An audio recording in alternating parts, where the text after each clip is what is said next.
Hello students, कैसे हैं आप सब। मैं आईसीटी वर्चुअल क्लासेस में आपका स्वागत करती हूं और उम्मीद करती हूं आप सभी अच्छे होंगे और स्वस्थ होंगे। तो क्लास हम कंटिन्यू करेंगे चैप्टर नंबर 10 को, that is reaching the age of adolescence. यहाँ हम पढ़ रहे थे किशोर अवस्था के बारे में और हम देख रहे थे यहाँ पे जो हमारा लास्ट टॉपिक था प्रीवियस लेक्चर में वो था हार्मोन्स। हार्मोन्स के बारे में हमने जाना हार्मोन्स क्या होते हैं और आज हम जानेंगे हार्मोन्स की कुछ फीचर्स की, क्या क्या फीचर्स होते हैं हार्मोन्स के। तो आइए स्टार्ट करते हैं। चलिए, तो कल हमने पढ़ा था हार्मोन्स के बारे में और हमने कहा था जो हार्मोन्स होते हैं वो कुछ क्या होते हैं, केमिकल्स होते हैं, कुछ रसायन होते हैं जो हमारी बॉडी के अंदर, हमारे शरीर के अंदर कुछ ग्रंथियों के द्वारा सिक्रीट होते हैं। एंडोक्राइन ग्लैंड्स हमने इन्हें कहा था, यानी कि हमने क्या कहा, अंतःस्रावी जो ग्रंथियां होती हैं वो क्या करती हैं, रासायनिक पदार्थों का स्राव करती हैं जिसे हम हार्मोन्स कहते हैं और ये क्या करते हैं, हमारे शरीर में परिवर्तन के लिए जिम्मेदार होते हैं। यहाँ तक की बात हमने कर ली थी। नेक्स्ट हमने क्या देखा, ये जो हार्मोन होते हैं ये मैसेंजर का कार्य करते हैं, यानी कि संदेशवाहक का कार्य करते हैं और क्या एक कोशिका से दूसरी कोशिका में संकेतों का परिवहन करते हैं। नेक्स्ट हमने बात की थी कि जो हार्मोन्स होते हैं उनके कुछ यहाँ पे हमने कैरेक्टरिस्टिक्स की बात की थी और हमने क्या कहा था, मेन कैरेक्टर हमने कहा था ये कहाँ से सिक्रीट हो रहे हैं, एंडोक्राइन ग्लैंड से सिक्रीट हो रहे हैं, यानी अंतःस्रावी ग्रंथियों से सिक्रीट हो रहे हैं। तो क्या होती हैं अंतःस्रावी ग्रंथियां और बाह्यस्रावी ग्रंथियां।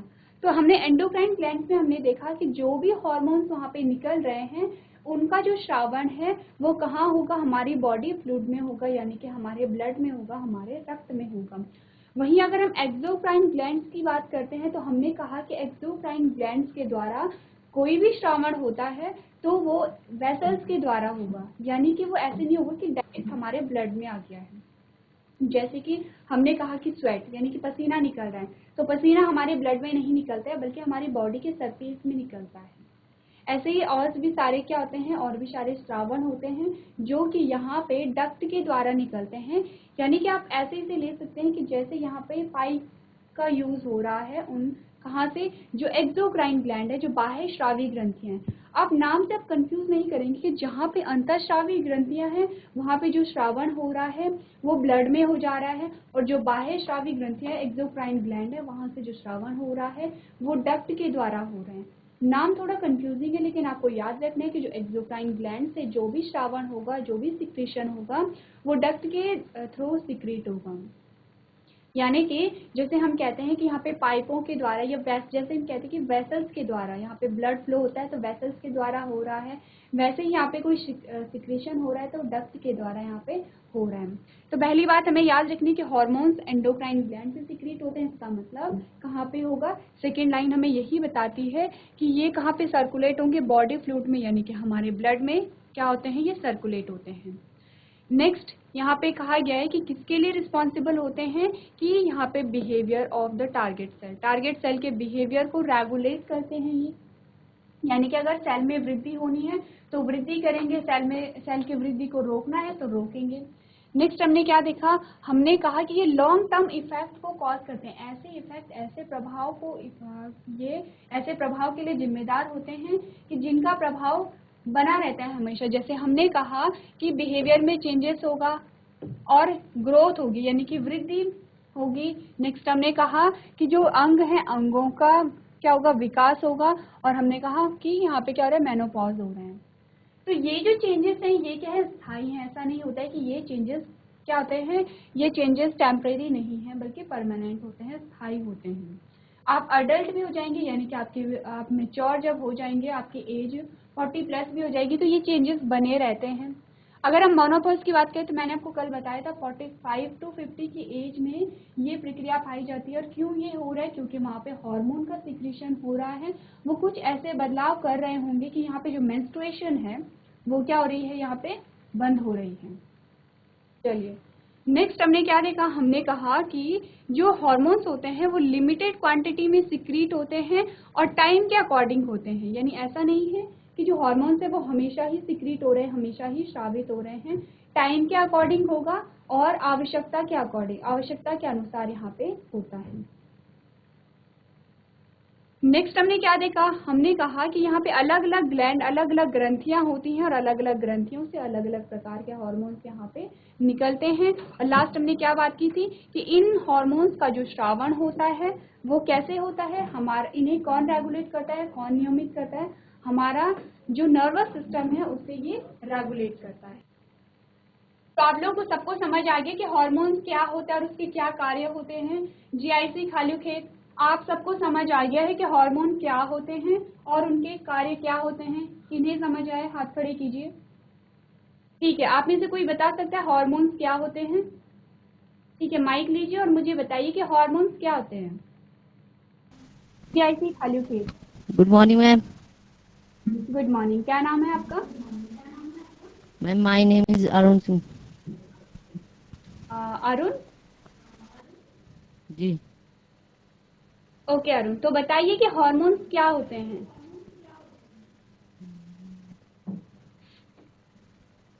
आप में से कौन बताएगा? जीआईसी खालू के कौन बताएगा हार्मोन्स क्या होते हैं? हाथ खड़े कीजिए। अभी मैंने आपको पूछा कि आपको समझ आया हार्मोन्स क्या होते हैं, आप सबने हाथ उठाया। कौन बताएगा मुझे? किसी को नहीं पता हार्मोन्स क्या होते हैं? अभी हमने पढ़ा है हार्मोन्स क्या होते हैं, हार्मोन्स के कार्य भी हमने देखे हैं।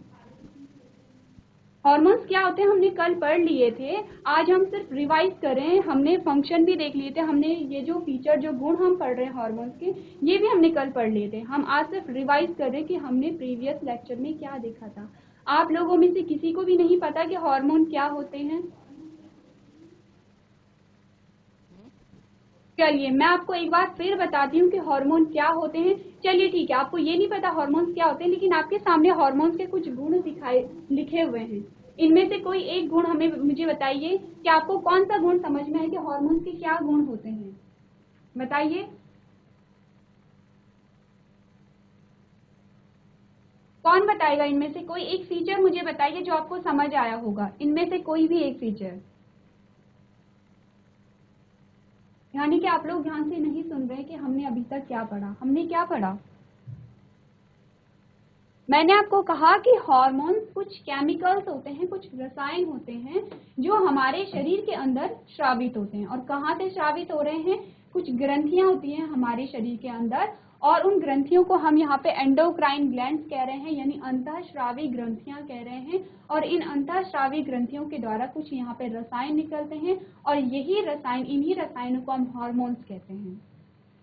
सिंपल सी बात ये थी कि हार्मोन्स क्या होते हैं। फिर हमने कहा कि हार्मोन्स क्यों स्रावित हो रहे हैं, क्या इनका फंक्शन है, हम क्यों हार्मोन्स के बारे में पढ़ रहे हैं। हमने कहा कि हार्मोन्स यहाँ पे संदेश वाहक का कार्य करते हैं।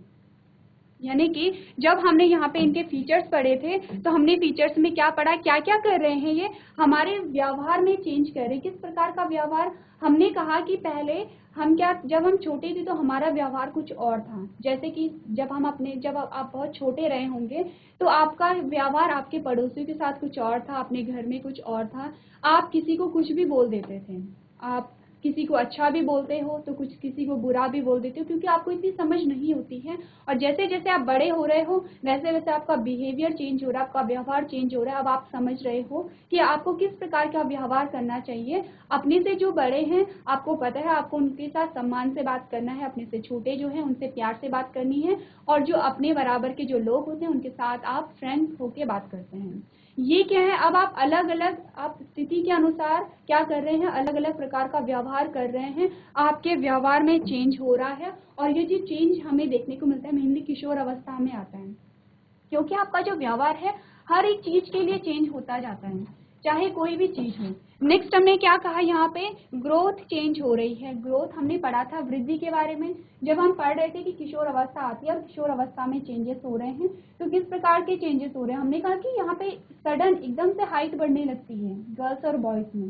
तो ये जो चेंजेस हो रहे हैं ये क्यों हो रहे हैं? उन हार्मोन्स के द्वारा, उन केमिकल्स के द्वारा हो रहे हैं जो हमारे शरीर के अंदर स्रावित हो रहे हैं। सारे फंक्शन बताए जा रहे हैं आपको हार्मोन्स के। थर्ड हमने क्या बात की है, हमने कहा यहाँ पे कि अंगों का डेवलपमेंट हो रहा है। कौन से अंग? हमने कहा था किशोर अवस्था में जब जो रिप्रोडक्टिव ऑर्गन होते हैं, यानी कि जो प्रजनन अंग होते हैं, उनका डेवलपमेंट यहाँ पे हो रहा है। तो ये सारी चीजें क्यों हो रही हैं? हार्मोन्स के द्वारा हो रही हैं। और रिप्रोडक्टिव ऑर्गन्स का क्यों यहाँ पे डेवलपमेंट हो रहा है? क्योंकि हम देखते हैं कि यहाँ पे रिप्रोडक्टिव मैच्योरिटी आती है। नेक्स्ट हमने कहा कि यहाँ पे जो मेनोपॉज है, मेनोपॉज यहाँ पे बंद होने लगता है, ये शुरू होगा। जो गर्ल्स होती हैं, जो फीमेल होती हैं, उनमें मेंस्ट्रुएशन स्टार्ट होना और मेंस्ट्रुएशन का बंद होना, दोनों में ही क्या है, हार्मोन्स का यहाँ पे रोल होता है। अब आप समझ पा रहे हैं कि क्या होते हैं हार्मोन्स और क्या इनका फंक्शन होता है, क्या रोल होता है। जीआईसी खालूखेत, अब आप लोग बताइए कि हार्मोन्स के बारे में आप जान रहे हैं, क्या होते हैं हार्मोन्स? किससे आता है, हाथ खड़े कीजिए। मैंने आपको 2 बार रिवाइज करा दिया है, जिससे कोई भी आंसर आता है, आपके पास कोई भी आंसर हो आप मुझे दे सकते हैं, चाहे गलत होगा मैं आपको सही करूंगी। तो बताइए कौन मुझे आंसर देगा कि हार्मोन्स क्या होते हैं? अभी भी किसी को नहीं पता? जीआईसी खालूखेत, अभी भी आपको नहीं पता? अरुण, अपना माइक लेके आइए। जीआईसी खालूखेत में अरुण, आपने मॉर्निंग माइक मैम। ऑन कर लिया है? Good morning. अच्छा, आप ये बताइए आपको समझ क्या नहीं आ रहा है हार्मोन्स के बारे में? आप जानते हैं हार्मोन्स क्या होते हैं? कुछ एक सेंटेंस भी आपको पता है जी अभी तक? मैम, उसमें मैम हमारा बिहेवियर चेंज होता है हाँ, और हमारा ग्रोथ बढ़ता है। और कुछ? हाँ, हम- हमारी हाइट बढ़ती है। हमारी हाइट चेंज होती है, हमारा बिहेवियर चेंज होता है, ठीक है। किसकी वजह से चेंज हो रहा है? ये हार्मोन्स के कारण। हार्मोन्स के कारण, ठीक है। और हार्मोन्स क्या होते हैं? कहाँ से स्रावित होते हैं हार्मोन्स?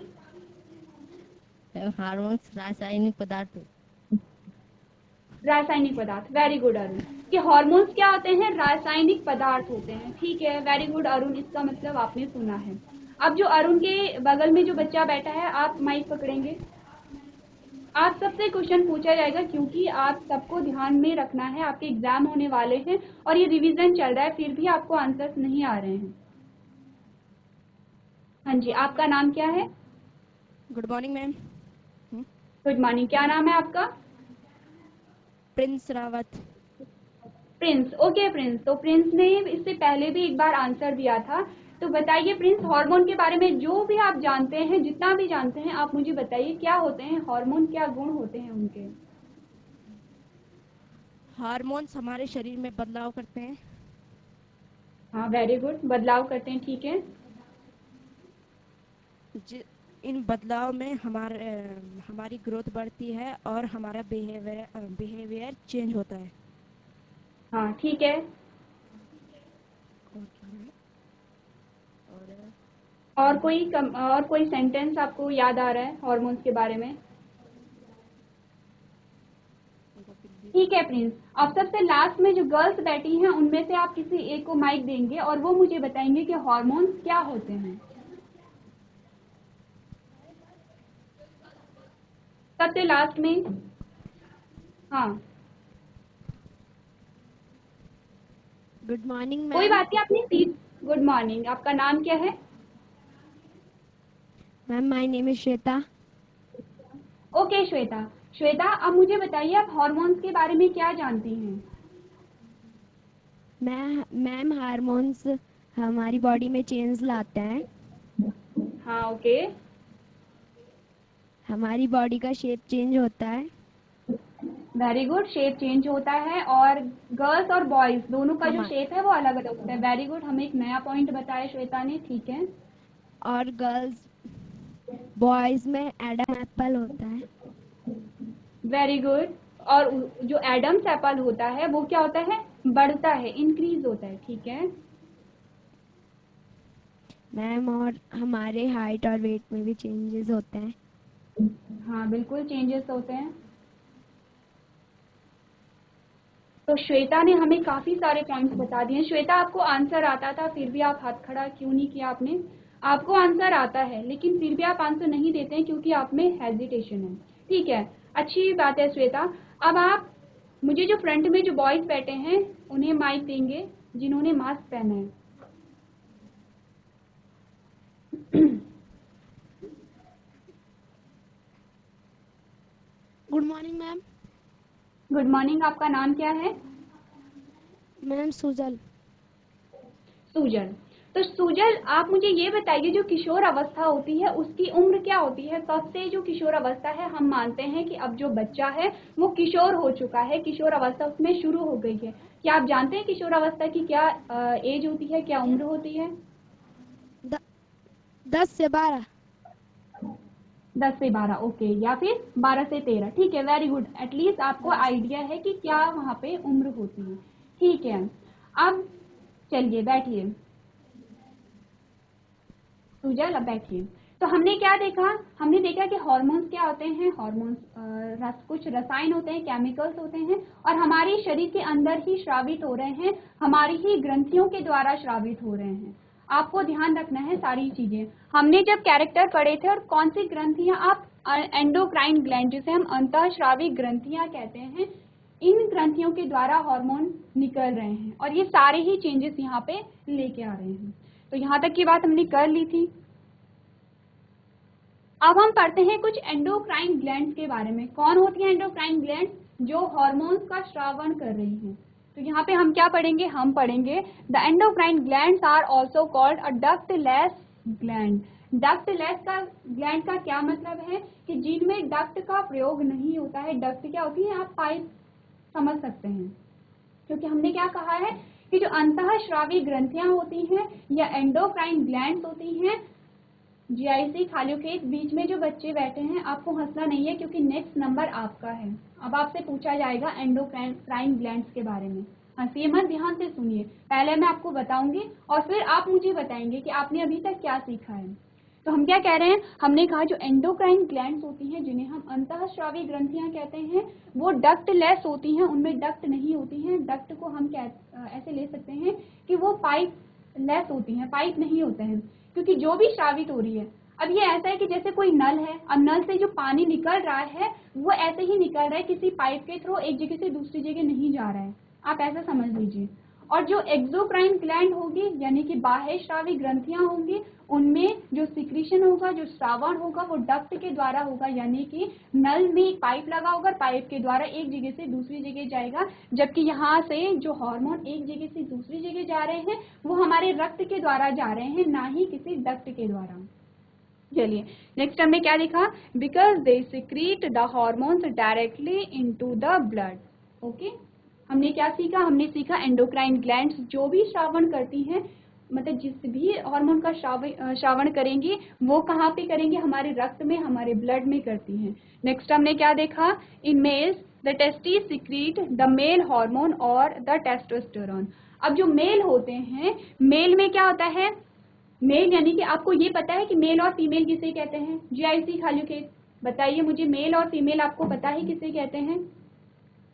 यस, कुछ बच्चों को पता है। चलिए, तो यहाँ पे ठीक है, जो प्रिंस के पीछे जो बच्चे बैठे हैं वो मुझे बताएंगे कि मेल और फीमेल में क्या डिफरेंस है। माइक लीजिए और मुझे बताइए, जो बच्चे प्रिंस के पीछे बैठे हैं। Good morning ma'am. आपका नाम क्या? Good morning. My name is Priyansh. Okay Priyansh, तो प्रियांश बताइए कि मेल और फीमेल को हम हिंदी में क्या कहते हैं? क्या समझते हैं आप मेल और फीमेल से? मैम मेल बॉय को कहते हैं और फीमेल गर्ल। वेरी गुड, ठीक है, यानी कि आप सब समझते हैं कि मेल क्या होता है, फीमेल क्या होता है। ठीक है, तो प्रियांश आप अभी बैठिए और माइक को अपने पास रखिए, क्योंकि आप कुछ और क्वेश्चंस मुझे आपसे करने हैं। अब अपनी सीट पे बैठिए। तो हमने क्या कहा? हमने कहा एंडोक्राइन ग्लैंड्स को हम डक्टलेस ग्लैंड भी कहते हैं, क्योंकि ये हार्मोन्स को सीधे रक्त में स्रावित करते हैं। पुरुषों में ये जो वृषण पुरुष हार्मोन होता है या टेस्टोस्टेरोन का श्रावण करते हैं, यानी कि जो मेल में क्या करेंगे? ये मेल हार्मोन का श्रावण करेंगे, और मेल हार्मोन का क्या नाम है? टेस्टोस्टेरोन है। ये आपको याद रखना है, मेल हार्मोन का क्या नाम है? टेस्टोस्टेरोन। ठीक है। सेकेंड है in female ovaries secrete the female hormone. अब जो ओवरीज होती हैं वो फीमेल हार्मोन का श्रावण करेंगी, जिसे हम एस्ट्रोजन कहते हैं। अब आपको याद क्या रखना है? आपको याद रखना है कि जो एंडोक्राइन ग्लैंड्स होती हैं वो जो सिक्रीशन करती हैं वो सीधे ब्लड में करती हैं, सीधे रक्त में करती हैं, और यहाँ पे क्या होता है, जो मेल होता है, मेल में मेल हार्मोन रिलीज होता है। मेल हार्मोन का क्या नाम है, यहाँ पे टेस्टोस्टेरॉन होता है। और फीमेल हार्मोन का क्या नाम है, एस्ट्रोजन है। यहाँ पे बताया गया कि महिलाओं में अंडाशय महिला हार्मोन या एस्ट्रोजन का स्राव होता है, यानी कि मेल हार्मोन का नाम टेस्टोस्टेरॉन है और फीमेल हार्मोन का नाम क्या है, एस्ट्रोजन है। ये नाम आपको याद रखने हैं। चलिए, अब जीआईसी खाली फेज में मुझे कोई भी बच्चा बताएगा कि जो अंतःस्रावी ग्रंथियां होती हैं या फिर एंडोक्राइन ग्लैंड्स होती हैं वो क्या होती हैं। आपको मुझे परिभाषा बतानी है जिस भी प्रकार से आपको आती है। हाथ खड़े कीजिए, कौन बताएगा एंडोक्राइन ग्लैंड्स क्या होती हैं। हाथ खड़े कीजिए या फिर मैं आपसे पूछूं। श्वेता और श्वेता के बगल में जो बच्ची बैठी है, आप दोनों में से कोई बताना चाहेगा।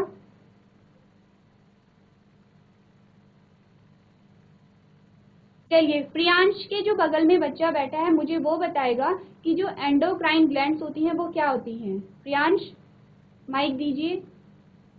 Good morning ma'am. Good morning, आपका नाम क्या है। मैम माय नेम इज सौर्य बिष्ट। शौर्य बिष्ट। जी। ओके शौर्य, शौर्य क्या होती हैं अंतःस्रावी ग्रंथियां। वह ग्रंथियां जो शरीर में हार्मोन का भाव करती है। हार्मोन को स्रावित करती हैं, ठीक है। और कहाँ स्रावित कर रही हैं। मैम ब्लड में। वेरी गुड शौर्य। शौर्य, आपको आंसर आता था फिर भी आपने हाथ खड़ा क्यों नहीं किया। देखिए, आपको डरना नहीं है, आपको जो भी आंसर आता है आपको आंसर देना है। तो बहुत अच्छी बात, सौर्य ने हमें बिल्कुल सही आंसर दिया है कि जो एंडोक्राइन ग्लैंड्स वो ग्रंथियां होती हैं जो हमारे शरीर के अंदर हार्मोन का श्रावण करती हैं और कहाँ कर रही हैं, हमारे रक्त में कर रही हैं। चलिए, अब कौन बताएगा मुझे कि मेल हार्मोन का क्या नाम है, फीमेल हार्मोन का क्या नाम है। हाथ खड़े कीजिए। इसका आंसर देने में ओके, ठीक है। तो इसका आंसर मुझे, चलिए माइक ऑन कीजिए और दीजिए। अब इसका आंसर देंगे। चलिए।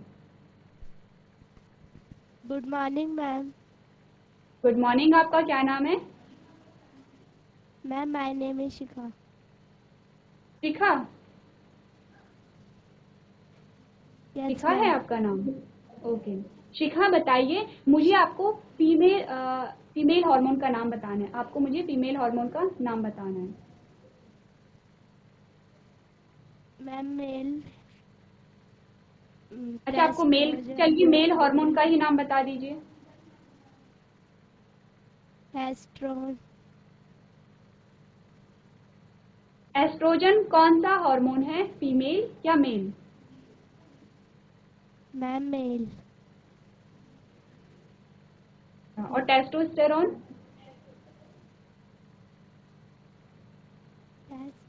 चलिए श्वेता को माइक दीजिए, श्वेता कुछ कह रही हैं। Good morning. हेलो। हाँ, गुड मॉर्निंग श्वेता, कहिए। मैम मेल हार्मोन का नाम टेस्ट्रोन है। और टेस्टोस्टेरोन। और और फीमेल हार्मोन फीमेल का नाम। हार्मोन का नाम एस्ट्रोजन। ओके, अब और कौन आंसर देगा, हाथ खड़े कीजिए। बहुत सारे बच्चों ने हाथ खड़ा किया था। गुड मॉर्निंग आप लोग मैम। अपनी सीट पे बैठ के आंसर कर सकते हैं। गुड मॉर्निंग, आपका नाम क्या है। मैम माय नेम इज अभय। अब है, ओके अब है। तो बताइए मुझे मेल और फीमेल हार्मोन्स के नाम बताइए। Ma'am male male male hormone का नाम है टेस्टोस्टेरोन ओके, और फीमेल का है एस्ट्रोजन। ठीक है, बैठिए। देखिए अपने आंसर, मेल हार्मोन है टेस्टोस्टेरोन और फीमेल है एस्ट्रोजन। जिन्होंने ये आंसर दिया है वो बिल्कुल सही आंसर दिया है, आपने बहुत कम टाइम में याद कर लिया है। अब आप ये नोट भी करेंगे, आपको ये नोट करना है क्योंकि इम्पॉर्टेंट है, आपको पता होना चाहिए कि जो मेल हार्मोन है उसका क्या नाम है और फीमेल हार्मोन का क्या नाम है।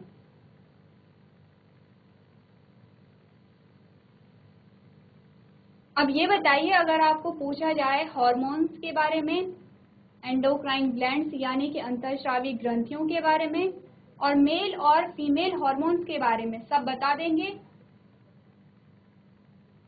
सब बता देंगे आप लोग? सिर्फ श्वेता ने हाथ खड़ा किया है। अभय, आपको अभी तक समझ नहीं आया? अभय को समझ नहीं आया है? अभय ने हाथ खड़ा नहीं किया है। अभय, माइक लीजिए। No ma'am.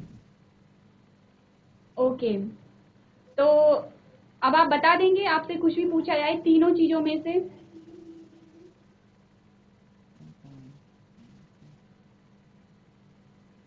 सही है अभय? जी मैम। ठीक है, बैठिए। अभय के पीछे जो बच्चा बैठा है आप उसे माइक दीजिए।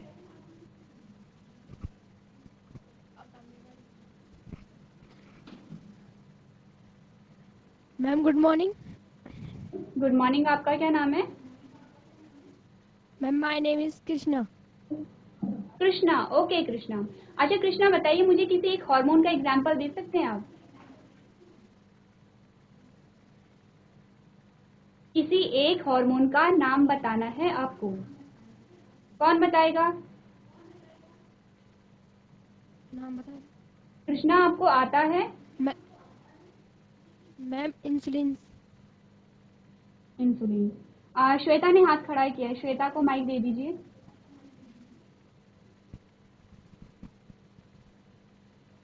हेलो। हाँ, यस श्वेता, किसी एक हार्मोन का नाम बताइए। Ma'am growth hormones. Growth hormone, okay. Testosterone. Growth hormone के एग्जाम्पल भी होते हैं। एक तो ग्रोथ हार्मोन क्या हो गया, पूरे ग्रुप का नाम हो गया। चलिए और बताइए।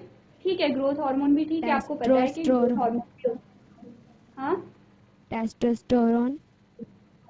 ठीक है, आंसर ऑलरेडी आपकी स्क्रीन पे था, 2 हार्मोन तो आपके पास हैं। ठीक है, ठीक है श्वेता बैठी। एस्ट्रोजन, ठीक है। तो इसके बाद जो नेक्स्ट हमारे पास टॉपिक आता है वो है role of hormones in initiating reproductive function, यानी कि जो रिप्रोडक्टिव फंक्शन होता है, प्रजनन के जो कार्य होता है, वो किस प्रकार से हार्मोन उसे रेगुलेट करते हैं। अब हमने क्या देखा, मेल और फीमेल में 2 प्रकार के हार्मोन निकल रहे हैं, टेस्टोस्टेरोन और एस्ट्रोजन। अब ये इनका कार्य क्या होता है? इनका कार्य क्या होता है कि मेल और फीमेल गैमेट का जो निर्माण है उस निर्माण को करवाना। हमने क्या पढ़ा, हमने कहा endocrine glands release hormones into the blood stream. ये हमें पता है कि अंतःस्रावी ग्रंथियां जो हार्मोन्स को ब्लड में क्या करती हैं, सिक्रीट करती हैं to reach a particular body parts called target site, यानी कि अब ये हार्मोन्स ब्लड में जाएंगे। ब्लड हमारी पूरी बॉडी में होता है, लेकिन ये हार्मोन वही कार्य करेंगे जहां पे इनकी आवश्यकता होती है, यानी कि टारगेट साइट पे। हमने कहा मेल और फीमेल हार्मोन रिलीज हो रहे हैं, क्या कार्य है इनका कि ये क्या करेंगे, जो मेल जो रिप्रोडक्टिव पार्ट है, जो प्रजनन अंग है, उनमें परिपक्वन लाएंगे और गैमीट का निर्माण करेंगे, यानी कि मेल और फीमेल गैमीट के निर्माण में ये क्या करेंगे, मुख्य भूमिका को निभाएंगे। तो ये हार्मोन्स कहाँ कार्य करेंगे, रिप्रोडक्टिव सिस्टम में ही कार्य करेंगे। अब ब्लड तो हमारी पूरी बॉडी में, हमारे हार्ट में भी जा रहा है, सारे अंगों में जा रहा है, लेकिन आपको ये याद रखना है कि जो हार्मोन्स निकलते हैं वो वही अपना कार्य करेंगे जहां उनकी आवश्यकता है, और जहां उनकी आवश्यकता है उसे हम कहते हैं टारगेट साइट, यानी जहां पे आपका टारगेट है, जो मुख्य जो उद्देश्य जहाँ पे है वहीं पे ये कार्य करेंगे, और उस साइट को, उस रीजन को या उस स्थान को हम कहते हैं टारगेट साइट। हमने कहा मेल और फीमेल जो हार्मोन, अभी हमने 2 हार्मोन के बारे में पढ़ा, उनकी टारगेट साइट क्या है, रिप्रोडक्टिव सिस्टम या फिर रिप्रोडक्टिव ऑर्गन्स उनका टारगेट साइट है, क्योंकि वहीं पे वो कार्य करेंगे। नेक्स्ट हमने क्या देखा, हमने देखा the target site response to the hormones. There are many endocrine glands और ductless glands in the body, यानी कि हमारी बॉडी में बहुत सारी ग्लैंड्स पाई जाती हैं, ये भी हमने बात कर ली है। नेक्स्ट हमने क्या देखा, the testis and ovaries secrete sex hormone. अब जो हमने यहाँ पे टेस्टिस और ओवरीज जो हमने अभी पढ़ा था, जो जिन हार्मोन्स के बारे में हमने मेल और फीमेल हार्मोन के बारे में कहा, उन्हें कंबाइनली अब यहाँ पे सेक्स हार्मोन कहा जा रहा है। You have just learned that these hormones are responsible for the male and female secondary sexual characters। अब जो द्वितीय गुण आते हैं, सेकेंडरी कैरेक्टर आ रहे हैं, वो इन्हीं हार्मोन्स के कारण आ रहे हैं। हमने कहा कि जो बॉयज में क्या हो जाती है, दाढ़ी उगने लगती है। हमने कहा कि फीमेल में क्या है, फीमेल में यहाँ पे ब्रेस्ट का डेवलपमेंट हो रहा है। तो क्यों हो रहा है, क्योंकि इन्हीं हार्मोन के द्वारा हो रहा है, और इन्हीं कैरेक्टर को हमने सेकेंडरी कैरेक्टर कहा था, यानी कि द्वितीय गुण कहा था। नेक्स्ट हमने क्या बात की, हमने कहा further sex hormones are under the control of a hormones from the pituitary gland. अब ये जो हार्मोन सिक्रीट हो रहे हैं, कौन से हार्मोन, जो अभी मेल और फीमेल हार्मोन के बारे में हमने कहा, इन्हें कौन कंट्रोल करता है, पिट्यूटरी ग्लैंड यहाँ पे करती है। पिट्यूटरी ग्लैंड कहाँ पे होगी, हमारे मस्तिष्क में होती है, और यही इन हार्मोन के श्रावण को क्या करती है, कंट्रोल करती है कि कब इन हार्मोन को सिक्रीट होना है और कब नहीं होना है, कितनी मात्रा में सिक्रीट होना है, किस प्रकार से ये फंक्शनिंग वहाँ पे करेंगे। नेक्स्ट हमने क्या बात की, हमने कहा the pituitary secrete many hormones, one of which makes ova mature in the ovaries and sperm from the testis. यानी कि जो पिट्यूटरी ग्लैंड है, बहुत सारे हार्मोन्स को रिलीज करती है, और उनमें से कोई एक हार्मोन फीमेल में क्या करेगा, ओवरीज को मैच्योर करता है, और मेल में क्या करेगा, यहाँ पे स्पर्म का प्रोडक्शन करता है। क्या है, मेल गैमीट है, ओवरीज के अंदर क्या होगा, फीमेल गैमीट होगा।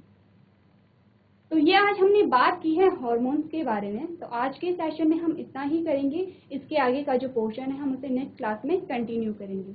अभी तक क्लास में बने रहने के लिए आपका धन्यवाद।